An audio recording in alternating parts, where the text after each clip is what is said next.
Hello students, आज हम लोग सीखेंगे कक्षा 10 बोर्ड एग्जाम का ओएमआर शीट कैसे भरना है और साथ ही साथ ये भी जानेंगे कि अगर आप कोई दो गोला गलती से काला कर दें या फिर यहाँ पे विषय कोड भरने में कहीं कोई गलती हो जाए तो उस स्थिति में आप क्या कर सकते हैं। तो जो आपको ओएमआर शीट मिलेगा उसमें जिला कोड और उसका नाम यहाँ पे दिया हुआ रहेगा। उसके बाद केंद्र का कोड भी यहाँ पे दिया होगा। उसके बाद आपका रोल नंबर भी पहले से उस पर प्रिंटेड होगा। उसके बाद यहाँ पे विषय का कोड और नाम दिया होता है और प्रश्न पत्र संख्या दिया होता है।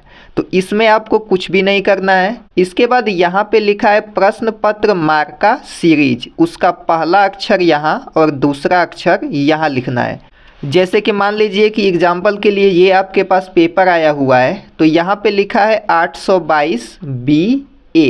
तो ये जो कोड है B और A इसको हमें यहाँ पे भरना है। तो पहला अक्षर भर लेते हैं ये B, उसके बाद यहाँ पे भरते हैं A। मतलब कि अगर आपने यहाँ पे B भरा है तो जहाँ पे B लिखा हुआ है इसको आपको ऐसे काला कर देना है। इसको एकदम ठीक प्रकार से काला करेंगे और काला करने के लिए नीले या काले बॉल पॉइंट पेन का ही यूज करेंगे।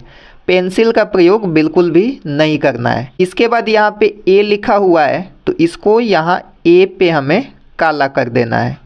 तो कुछ इस प्रकार आप इसे काला कर सकते हैं। अगर मान लीजिए कि ये विषय कोड भरने में गलती हो जाए, मतलब कि यहाँ B और A के जगह पे कोई दूसरा कोड आपने भर दिया हो या फिर A भर के किसी दूसरे वाले को काला कर दिया हो, तो उस स्थिति में आप अपने कक्ष निरीक्षक से दूसरा ओएमआर शीट ले सकते हैं। क्योंकि अगर आप विषय कोड गलत भरेंगे तो आपका उत्तर की जांच भी उसी के हिसाब से होगा। क्योंकि मान लीजिए कि आपने ये B और A भरा है लेकिन यहाँ पे आपने B और यहाँ पे भी B को काला कर दिया है, तो उस स्थिति में क्या होगा कि ये जो सेट बनते हैं पेपर के सेट, ये BA BB BC ऐसे करके लाइन से सीरियल वाइज बनते हैं।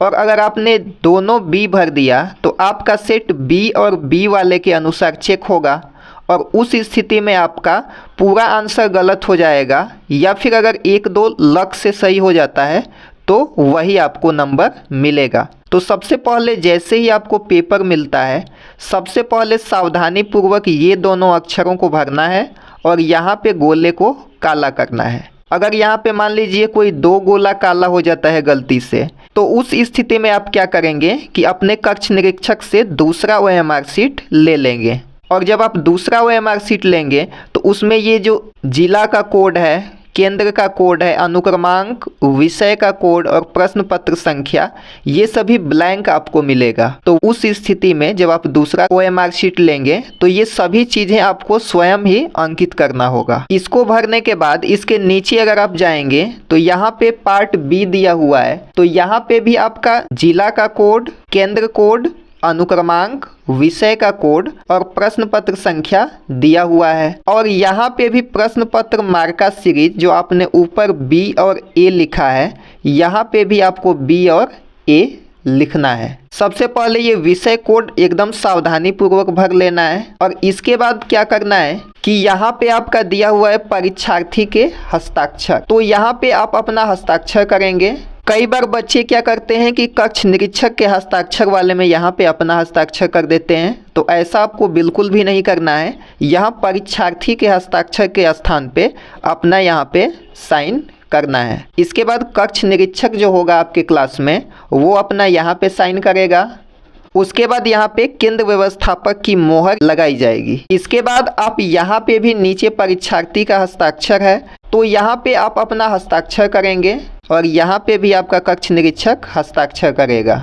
इसके बाद यहाँ पे भी केंद्र व्यवस्थापक की मोहर लगेगी। इसके बाद इतना काम करने के बाद आपको क्या करना है, प्रश्न संख्या 1 से लेकर के प्रश्न संख्या 20 तक के उत्तर आपको इस ओएमआर शीट में देने हैं। मतलब कि अगर मान लीजिए क्वेश्चन पेपर में पहला जो प्रश्न है उसका अगर उत्तर C सही है तो यहाँ पे आपको C वाले को ऐसे काला कर देना है। इसके बाद दूसरा, तीसरा, चौथा, इसी प्रकार से 20 प्रश्न का उत्तर आपको यहीं पे देना है। और अगर गलती से यहाँ पे मान लीजिए आपने C को काला कर दिया और गलती से अगर B वाले को भी हम काला कर दें तो पहले प्रश्न का नंबर आपका चेक नहीं होगा और इसका आपको अंक बिल्कुल भी नहीं मिलेगा। तो ये गलती हमें नहीं करना है। और इसके बाद यहाँ पे अगर चित्रकला विषय हेतु अगर कोई चित्रकला पढ़ता है तो अगर वो आलेखन भाग को सॉल्व कर रहा है तो यहाँ पे इसको काला करना पड़ेगा, और यदि प्रावैधिक भाग को वो सॉल्व कर रहा है तो यहाँ पे उसको काला करना पड़ेगा। और चित्रकला विषय नहीं अगर कोई पढ़ता है तो इस दोनों को खाली छोड़ देंगे। वैसे ही अगर संगीत वादन विषय में इस भाग को कोई कर रहा है तो यहाँ पे काला करेंगे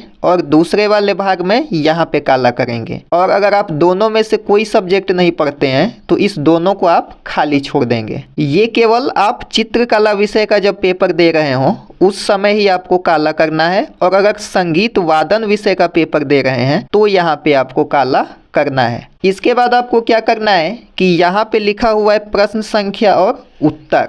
तो यहाँ पे अगर मान लीजिए पहले का आपने बी आंसर टिक किया है तो यहाँ पे हमको पहले वाले में लिखना पड़ेगा बी, मतलब जिसका जो सही है उसके स्थान पे उसको अंकित करना पड़ेगा। दूसरे का मान लीजिए ए सही है तो यहाँ पे लिखेंगे ए, तीसरे का मान लीजिए सी सही है तो यहाँ पे लिखेंगे सी, और इसी चीज को यहाँ पे भी काला करना है। इसके बाद क्या करेंगे, इसी प्रकार से 20 को यहाँ पे भी लिख लेंगे। और चित्रकला वाले में अगर आलेखन भाग को आप सॉल्व कर रहे हैं तो यहाँ पे सही का ऐसे निशान लगाएंगे या फिर यहाँ पे लगाएंगे। और संगीत वादन के विषय में अगर आप पेपर दे रहे हैं तो अगर इस भाग को कर रहे हैं तो यहाँ पे या फिर यहाँ पे आप सही का टिक लगाएंगे। तो इस प्रकार से एकदम सही सही आपको ऐसे OMR शीट को भरना है। अगर आपके कुछ और प्रश्न है तो उसको कमेंट सेक्शन में पूछ सकते हैं, हम रिप्लाई देने की पूरी कोशिश करेंगे।